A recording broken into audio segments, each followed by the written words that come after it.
back to Conversion Conversations. This is Cameron, and this week, once again, the Transformers War for Cybertron Siege line, and especially with how cool some of the Decepticons look, has inspired me to go back and look at some of the older toys in my collection.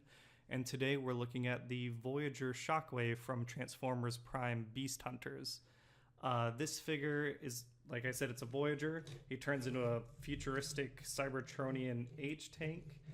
And he's a Shockwave toy, which Shockwave has kind of gotten a resurgence recently. I think that we had, right, the original G1 Shockwave, and then we had a Shockwave in Energon that was kind of reminiscent of the original Shockwave, but he turned into more of an artillery cannon and he was colored green. I kind of like that design. I wouldn't mind getting a new version of that toy at some point. But then in animated, in the movie, in Prime, we got like a couple Shockwaves back to back. And since then, we've gotten more G1 versions of Shockwave in Combiner Wars, in Cyberverse, Cyber Battalion, the Masterpiece figure, all sorts of stuff. We've got plenty of Shockwaves now, and the new Siege one looks pretty cool too. But yeah, so here we have kind of one of the early ones while he was getting his resurgence.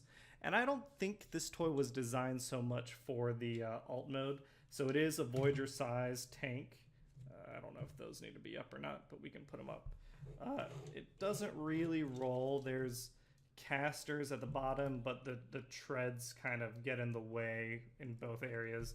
It's got wheels up front, and I think if it just had those, it would roll fine. He's not really in disguise. He's in his Cybertronian vehicle mode. He's got his arm down here. The arm cannon up top is a nice little turret for it, and he's got, I guess, his chest screen turns into a windshield. And then he's got an action play feature. If you press down on here, it spins and kind of has a laser pattern, which that looks pretty cool. But yeah, overall I like this toy a lot. I'm really happy with Shockwave. He did have these, and I'll show it up here.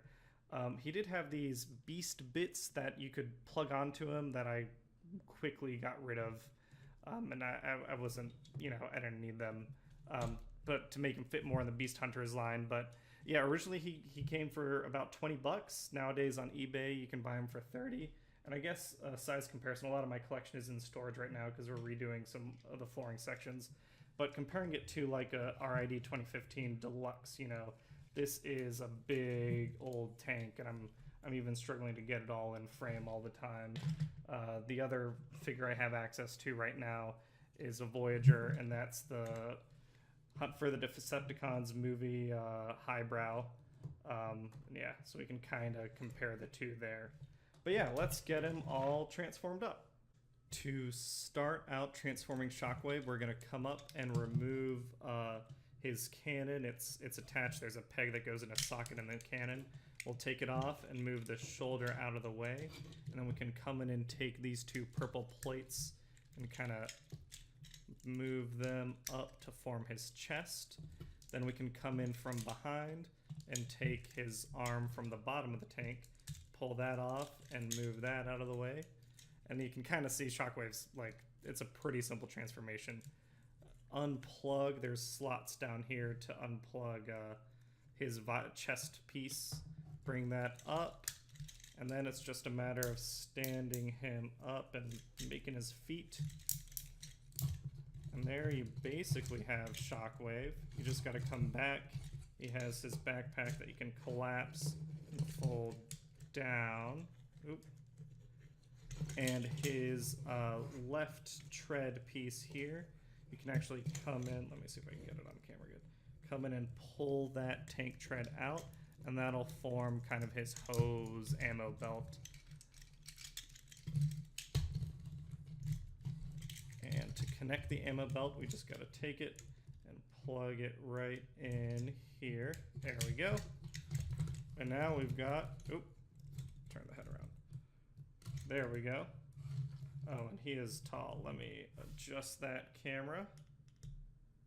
There we go. And now we've got Shockwave all transformed up. And as you can see, this is kind of the mode that people bought Shockwave for. Beast Hunters Prime Shockwave, that design is, to me, just terrific. He's still kind of the logical scientist in the show, but to me, he's been beefed up. I love this shoulder detailing here.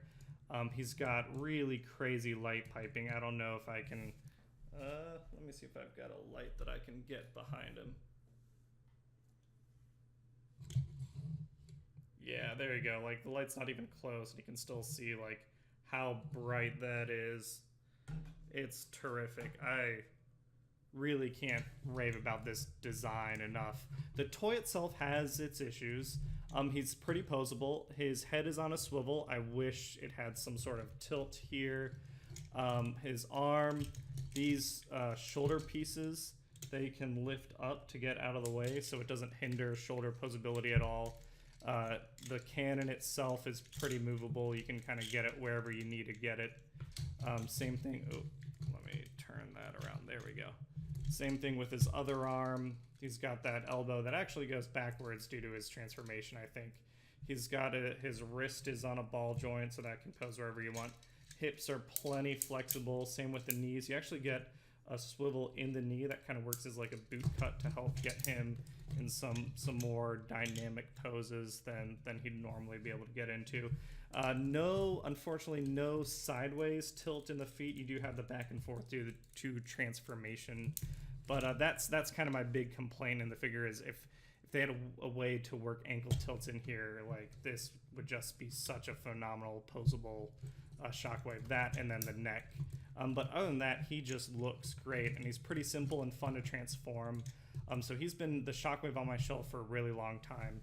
I am most definitely getting that Siege figure. I've actually had this idea to pick up a couple Shockwaves, the Cyber Battalion one, the Cyberverse Ultra one, and make a fleet of Shockwaves as if kind of in his logical quest to self-improve himself, he took his mind and he spread it out through a bunch of bodies and made like a fleet of Shockwaves. I thought that might be kind of cool. But yeah, nowadays, like originally the toy cost $20. Nowadays on eBay, you can easily find it for $30, $35. And I think since, this is a Voyager, nowadays Voyagers I think are around that price point, $25 to $30, maybe a little more expensive depending on where you are. If you like this design, if you don't need a super G1 Shockwave, like this is an awesome toy. I like the tank mode, but the presence and the design of Shockwave in his, logical robot master self is really what makes me happy about the figure as much as I am. Some other comparisons, like the Cyber Battalion Shockwave, he turns into like a spaceship kind of, and it's a pretty G1 design that's like $25 on the internet. The Ultra Class Shockwave's around like $25 for Cyberverse, and I think that turns into like a walking tank, which I prefer this alt mode. Masterpiece Shockwave I found for as cheap as like $50 to $80. I think those are probably KOs.